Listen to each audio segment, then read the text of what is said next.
우리 함께 이 시간 잠깐 인사 나누겠습니다. 이따가 인사 나누겠지만 우리 옆에 분들과 함께 잘 오셨습니다. 반갑습니다. 한번 인사 나누면 좋겠습니다. 함께 이제 성경 말씀을 오늘 본문 말씀 읽어주셨는데 오늘 이게 본문 말씀은 보신 것처럼 굉장히 유명한 말씀입니다. 이 말씀으로 된 찬양이 특히 더 유명해서 아마 모르는 분이 거의 없을 정도일 텐데요. 제가 어릴 때도 많이 불렀고 지금도 아마 교회 학교에서 또 이 찬양을 많이 부르는 걸 알고 있는데 한번 가사를 띄워주시면 우리 좀 졸릴 시간인데 잠도 깰 겸 한번 찬양을 간단하게 한번 좀 불러보려고 합니다. 가사를 좀 띄워주시고요. 한번 찬양해 볼까요? 하나 둘 셋 넷. 무화과 나무 잎이 마르고 포도 열매가 없으며 감람나무 열매 그치고 논밭에 식물이 없어도 우리의 양떼가 없으며 외양간 송아지 없어도 난 여호와로 즐거워하리 난 여호와로 즐거워하리 난 구원의 하나님을 위해 기뻐하리라. 저 혼자 부르면 좀 힘들 것 같았는데 같이 부르니까 좀 낫네요. 그래도 참 밝고 기분 좋은 찬양입니다. 저도 어릴 때까지는 이 곡의 분위기 때문에 기쁘고 즐겁게 항상 이렇게 불렀던 것 같습니다. 상대적으로 가사의 의미를 그렇게 깊게 생각하지는 않았던 것 같습니다. 그런데 이제 좀 커서 이 찬양을 부르는데 한 가지 좀 궁금함이 생겼습니다. 그게 뭐냐면 찬양의 곡은 굉장히 즐겁고 유쾌하긴 한데 그래서 좋긴 한데 가사를 좀 이렇게 가만히 들여다보니까 이 가사 자체가 그렇게 마냥 즐겁고 기쁘게만 부를 수 있는 가사가 아니라는 것을 좀 알게 되었기 때문입니다. 이 찬양의 가사가 바로 오늘 본 말씀인데요. 한번 잘 기억을 해보시면 이 말씀은 간단히 말하면 무슨 얘기냐면 농사를 지으려고 애쓰고 수고했는데 수확한 것이 없습니다. 또 가축들은 무슨 일이 일어났는지 다 없어졌습니다. 그런데 뭐라고 노래하고 있습니까? 난 여호와로 인하여 즐거워한다 라고 노래합니다. 막말로 말하면 빈 깡통 차고 길에 나앉았는데 춤추고 웃으면서 나는 하나님만 있으면 즐거워할 수 있습니다. 이렇게 찬양을 하고 있는 겁니다. 세상 사람들이 보면 좀 문제가 있는 사람처럼 보일 수 있습니다. 그런데 이 말씀에는 사실은 놀라운 반전이 숨어 있습니다. 그 반전이 뭐냐면 이 말씀은 사실은 그 어떠한 고백보다 놀라운 믿음에 의해서 나온 고백이기 때문입니다. 솔직히 말해서 이 정도의 고백을 할 수 있을까? 이런 생각도 들고요. 가진 것이 없는데 하는 일마다 다 실패하는데 난 하나님만 있으면 됩니다 라고 하나님 한 분이면 즐거워하고 기뻐할 수 있습니다 라고 할 수 있다면 얼마나 놀라운 고백이겠습니까? 그렇기 때문에 이 하박국 선지자의 고백은 사실은 성경에서도 찾아보기 힘든 몇 안 되는 정말로 놀라운 믿음의 고백이라고 할 수 있다는 거죠. 그렇다면 이 시간 함께 살펴볼 건 뭐냐면 하박국 선지자가 이런 고백을 할 수 있게 된 이유가 뭐였냐 하는 겁니다. 첫 번째로 생각해 볼 건 뭐냐면 하박국 선지자가 그만큼 원래부터 믿음이 좋고 훌륭했다 이렇게 얘기할 수 있겠죠. 물론 그런 부분이 분명히 있을 겁니다. 하박국 선지자의 믿음이 좋았기 때문에 이런 고백을 할 수 있었다라고 이야기할 수도 있을 겁니다. 그런데 그 이유는 그렇게 맞는 것 같아 보이지 않습니다. 왜냐하면 하박국을 1장부터 찬찬히 읽어보면 하박국 선지자가 처음부터 이렇게 놀라운 고백을 할 만한 믿음을 가졌는지 좀 의구심이 들기 때문입니다. 하박국 선지자는 처음부터 이런 믿음을 가졌다기보다는 오히려 하나님의 말씀을 그대로 잘 받아들이지 못했습니다. 하나님의 말씀을 무조건 믿기보다는 하나님 왜 그래야 됩니까? 하나님 이거 왜 이런 거죠? 라고 하나님을 향해 질문을 던졌던 선지자였습니다. 하박국은 3장으로 된 짧은 선지서인데요. 3장으로 되어 있는데 그 3장 중에 앞에 2장이 바로 질문과 그에 대한 답변으로 이루어진 책입니다. 구조 자체는 질문하고 답하고 이게 그게 크게 특이하지 않다 이렇게 얘기할 수 있는데 우리가 이 하박국 선지자가 누군가? 이 하박국 선지자가 바로 하나님의 말씀을 대언했던 선지자라는 것을 기억하면서 생각을 해보시면 조금 다른 부분을 알 수 있습니다. 선지자의 임무가 뭡니까? 선지자는 왜 하나님께서 세우셨습니까? 하나님의 말씀을 대언하고 선포하기 위해서 하나님께서 세우신 사람들이 선지자입니다. 하나님의 말씀이 내 생각에 옳든 혹은 좀 내 생각에 옳지 않든 아니면 좀 이해가 되지 않더라도 그렇다 하더라도 이 선지자의 첫 번째 책무는 뭐냐면 하나님의 말씀의 통로가 되는 것입니다. 하나님의 말씀의 통로가 되어서 백성들에게 하나님의 뜻을 전하는 것, 그게 바로 선지자의 일입니다. 대부분의 선지자들이 또 그렇게 사역을 감당했습니다. 심지어 어떤 선지자들은 이상한 상징 행위, 내가 이해할 수 없는 여러 가지 행동들, 그런 것들을 하면서 하나님의 말씀을 전했습니다. 그런데 이 하박국 선지자는 하나님의 말씀에 대해서 질문을 제기한 겁니다. 하나님, 이거 아니지 않습니까? 라고 반문한 거죠. 하나님 입장에서 어쩌면 아주 괘씸하고 또 좀 약간 피곤한 선지자였을 수 있습니다. 하나님의 말씀을 전하라고 선지자로 세웠더니 도리어 하나님 말씀이 이해가 안 됩니다. 이거 말도 안 되는 거 아닙니까? 라고 하나님께 반문했기 때문입니다. 놀라운 건 뭐냐면 이런 하박국 선지자에 대해서 하나님께서는 너무나 친절하게 그 질문들에 대해서 답해 주셨다는 겁니다.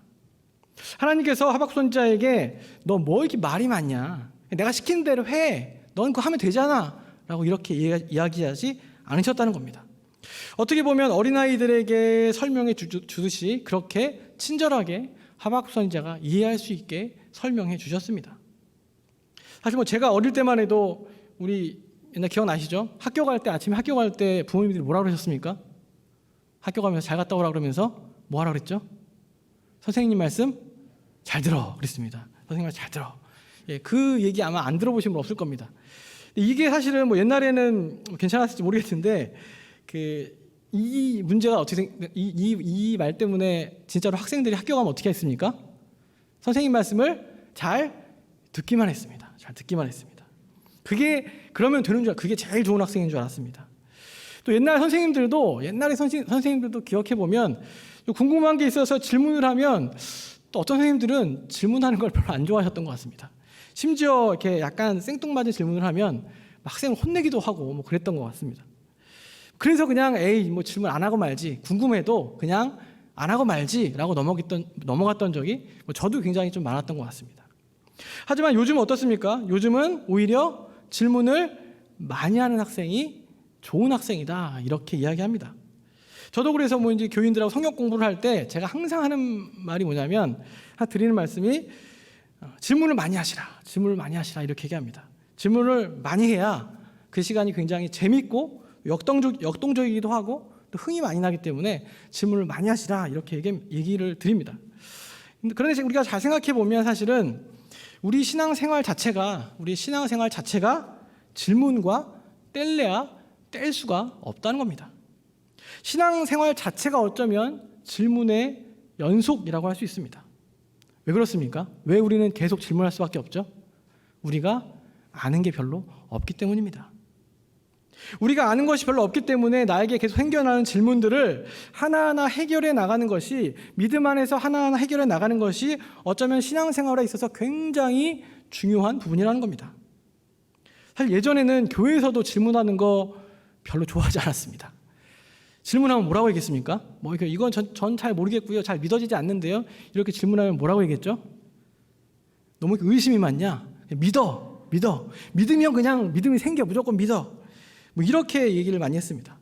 물론 이렇게 무조건 믿었는데 믿음이 생기고 믿음이 커가면 얼마나 좋겠습니까? 실제로 정말 무조건 믿었더니 믿음이 생기는 경우도 또 굉장히 많기도 했습니다.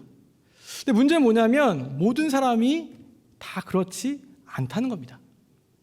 앞서 말씀드린 대로 이 두 가지 모두는 신앙생활에 있어서 다 필요합니다. 어떤 것이 무조건 옳다고 말할 수 없습니다. 어떤 경우에는 어떻습니까? 질문을 해결해야 믿어지는 경우가 있다면, 또 어떤 경우에는 잘 이해가 되지 않지만 그래도 한번 믿어보면 나중에 또 믿음이 생기는 경우도, 또 믿어지는 경우도 분명히 있습니다. 무조건 믿으라는 이 방법, 옛날에 과거에 많이 했던 이 무조건 믿으라고 했던 방법이 사실은 예전에는 많은 효과를 거두기도 했습니다. 그래서 많은 사람들이 믿기도 했죠. 지금은 어떻습니까? 사실 우리가 지금 사는 시대, 특히 요즘 젊은 세대들에게 너 무조건 믿어 라고 하면 어떨까요? 예, 제가 믿겠습니다. 이렇게 말하기도 하겠지만 굉장히 많은 경우는 오히려 거부 반응을 일으키는 경우가 많습니다. 무조건 믿으려고 했다가는 오히려 교회에 아예 등을 돌려버리는 경우도 종종 있습니다. 그래서 교회 안에서는 사실은 교회 안에 있는 그리스도인들뿐 아니라 우리가 살아가는 이 세상이 갖고 있는 수많은 질문들에 대해서 모두 다 정확한 답을 해주지는 못할지 모르지만 그래도 적절한 답을 찾아갈 수 있도록 도와주고 또 때로는 적절한 답을 제시해 주는 것이 이 시대의 교회가 또한 해야 할 중요한 책무이기도 합니다. 그리고 무엇보다 사람들이 갖고 있는 여러 질문들에 대해서 함께 머리를 맞대고 함께 풀어가며 하나님의 뜻을 알아가는 것이 바로 신앙의 여정이고 진짜 성경 공부라고 할 수 있습니다. 오늘 이 시간에 우리는 1:1 제자 양육 우리 헌신 예배 또 수료 예배를 함께 드리고 있는데요. 작년부터 우리 교회에 또 1:1 이 제자 양육 과정이 생기고 제가 알기로 오늘 세 번째로 수료를 하게 되는데 정말 참 귀한 사역이고 참 필요한 사역입니다. 그리고 1:1 제자 양육 과정이 어떤 면에서는 각자가 갖고 있는 이 질문들을 함께 해결해 나가면서 하나님을 더 많이 알아가는 그런 귀한 신앙의 과정이라고 할 수 있다는 겁니다. 우리가 제자 양육 그러니까 어떤 분들은 이 제자 양육 그러니까 무슨 생각이 나십니까? 학교에 선생님들이 저 어린 제자들을 막 가르치는 이런 약간 상하가 확실하게 나눠져 이런 교육을 제자 양육이라고 혹시나 이렇게 오해하시는 분이 계실지도 모르겠습니다. 그러나 교회에서 이루어지는 제자 양육은 꼭 그렇지 않습니다. 오히려 교회에서 이루어지는 제자 양육은 가르치는 자와 배우는 자가 함께 성장하는 것이고요. 함께 하나님을 알아가는 것이고요. 함께 나누며 나아가는 것이 제자 양육입니다. 저도 대학 때부터 이 성경학책에서 훈련 받으면서 이런 훈련 교육들을 많이 받았는데 그때 이제 읽었던 책 중에 하나가 있습니다. 책 중에 하나가 있는데 사실 띄워주시면요. 제목이 한 사람이 또 다른 사람을 이란 책입니다. 사실은 워낙 읽은 지 오래돼서 내용은 저도 잘 모르겠습니다. 절판돼서 잘 모르는데 제가 기억하는 것은 이 책의 표지입니다. 이 표지 그림이 굉장히 인상적이어서 함께 나누려고 합니다. 이 책의 표지를 보시면 두 사람이 절벽을 오르고 있습니다. 두 사람이 절벽을 오르고 있는데 어떤 모양이냐면 바로 위에 있는 사람이 바로 밑에 있는 사람에게 손을 뻗습니다. 자기 손을 뻗고 손을 잡으라고 이렇게 표시하는 것을 볼 수 있습니다. 그리고 이렇게 거리가 멀지 않죠. 두 사람이 한 발 정도 거리에 있습니다. 이 책에서 말하고자 하는 게 뭘까요? 이 책은 제자훈련 책입니다. 제자훈련에 관한 책인데 이 책 표지에서 이 그림이 이야기하고 있는 제자훈련의 핵심이 뭘까 한 겁니다. 그림을 좀 내려주시고요. 제자훈련은 이미 절벽 꼭대기에 있는 사람이 절벽 꼭대기에 올라가 있는 사람이 긴 줄을 밑으로 내려뜨린 다음에 밑에 있는 사람에게 당신 그 줄을 잡고 알아서 올라오십시오 하는 게 제자훈련이 아니라는 겁니다. 이 그림에서 나오는 건 뭐냐면 절벽을 함께 오르는 가운데 한 발 앞에 있는 사람이 한 발 뒤에 있는 사람에게 자기가 가는 길을 보여주면서 그 한 발 뒤에 있는 사람의 손을 잡아주고 잘 올라올 수 있도록 함께 가는 것. 이게 바로 제자훈련이라는 겁니다. 그렇게 함께 손을 잡고 절벽을 올라가는 것. 이게 이 그림에서 말하는 제자훈련이라는 겁니다. 다시 말하면 가르치는 자와 배우는 자가 함께 길을 오르고 함께 길을 이렇게 오르듯이 함께 하나님의 뜻을 알아가고 함께 예수 그리스도의 그 뒤를 따르는 삶을 배워가는 것. 이것이 바로 제자훈련이라고 할 수 있다는 겁니다. 이제 다시 질문이라는 주제로 다시 돌아가면요. 이제 교회에서도 사실 삶의 여러 질문에 대한 답을 함께 고민하는 시대입니다. 우리가 살아가는 세계에는 굉장히 많은 질문들이 산재해 있습니다. 아무리 신앙의 연조가 오래되고 신학을 공부하고 책을 많이 읽고 개인적으로 어떤 것들을 알다 해도 사실은 우리의 개인의 삶뿐만 아니라 사회의 여러 가지 현상들을 보면 질문은 끊이지가 않습니다. 근데 문제가 뭐냐면 성경에서 우리가 궁금해하는 그런 질문들을 다 답해주면 참 좋은데 우리가 가진 성경은 잘 보시면 그런 모든 질문들에 시시콜콜하게 다 답변해주지 않습니다. 성경에는 내가 이 주식을 사야 될지 말아야 될지 알려주지 않습니다. 내가 이번에 이사를 가는데 언제쯤 가야 될지, 우리 아이 전공은 뭐로 해야 되지? 이런 거 알려주지 않는다는 겁니다. 오늘 옷을 뭘 입어야 되지? 오늘 저녁에 뭘 먹어야 되지? 이런 거 성경에서 알려주지 않습니다. 그렇다면 우리가 성경을 읽고 공부하고 연구하는 이유는 뭡니까? 성경 말씀을 통해서 무엇을 알려고 막 여러 번 성경 통독을 하고 수십 번씩 통독을 하고 때로는 성경 공부를 하고 또 예배 때마다 설교를 듣는 것도 모자라서 또 케이블 TV로 라디오로 성경을 들으면서 말씀을 알려고 하는 이유가 뭐겠습니까? 그 이유는 무엇보다 하나님의 마음, 하나님의 뜻을 더 잘 알기 위해서입니다.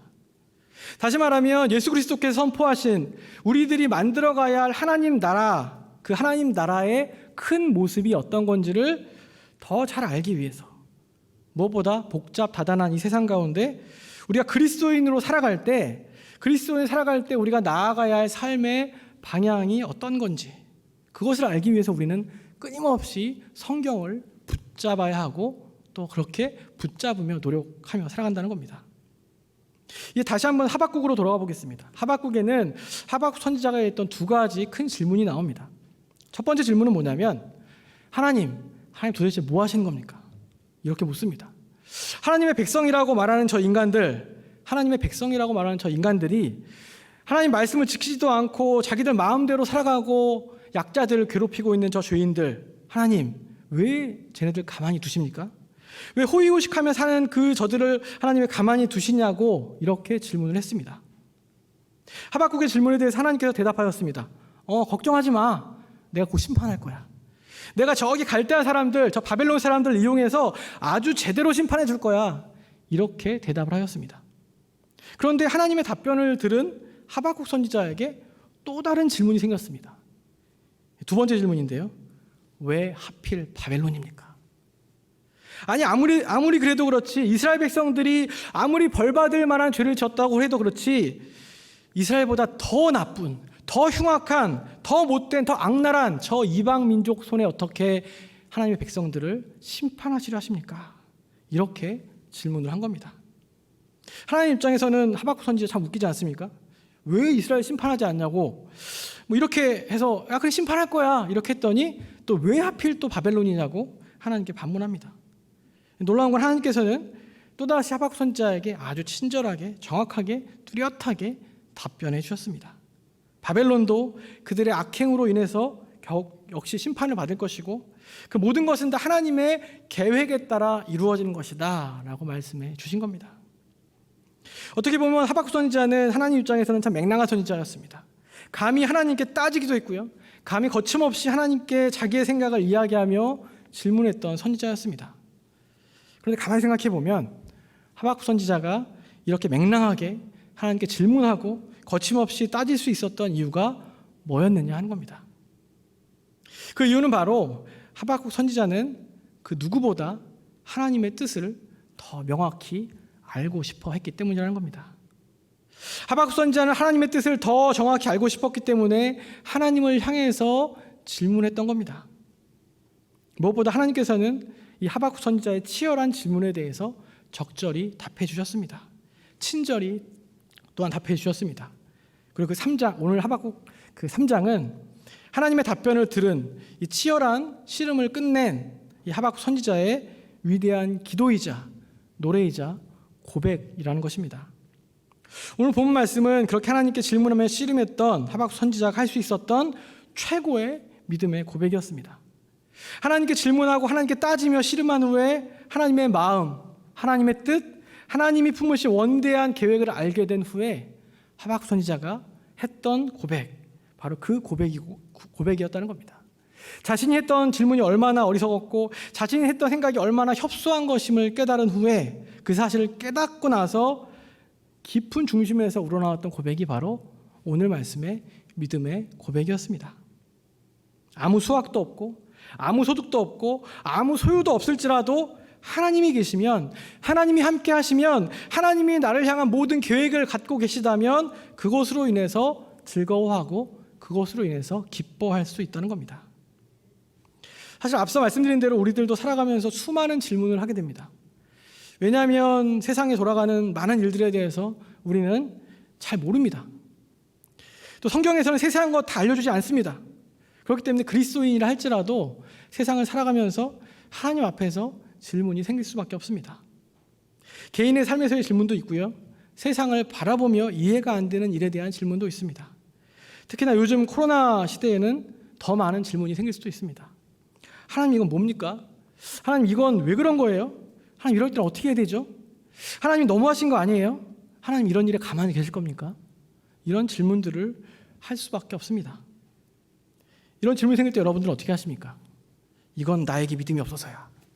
이거는 이런 질문을 하는 것은 불가능한 생각이야. 이건 내가 몰라도 되는 질문이야. 이렇게 하고 넘어가십니까? 그렇게 하지 마시고 정직하게 그 질문을 갖고 하나님과 씨름해 보시기를 바랍니다. 기도하며 하나님께 묻기도 하고 말씀을 읽고 묵상하며 공부하며 하나님의 마음과 하나님의 뜻을 알기 위해 찾아가 보시기 바랍니다.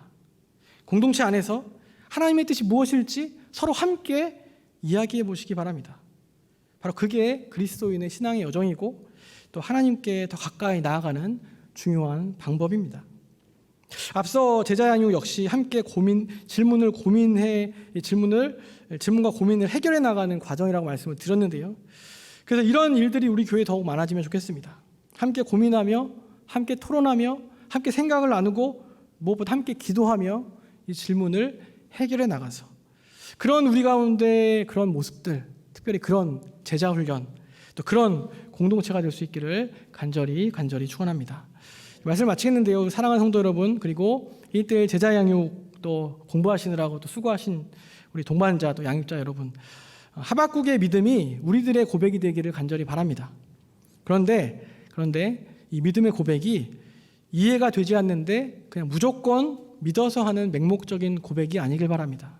오히려 우리의 삶의 여러 질문들을 정직히 갖고 하나님 앞에 나아가서 치열하게 말씀으로 하나님과 씨름해서 그렇게 하나님의 크신 뜻을 알고 하나님의 마음을 알고 하나님의 놀라운 계획을 깨닫게 되었을 때 그렇게 해서 우리 입에서 나오는, 우리 심령에서 나오는 그런 믿음의 고백이 저와 여러분들에게 있기를 간절히 축원합니다.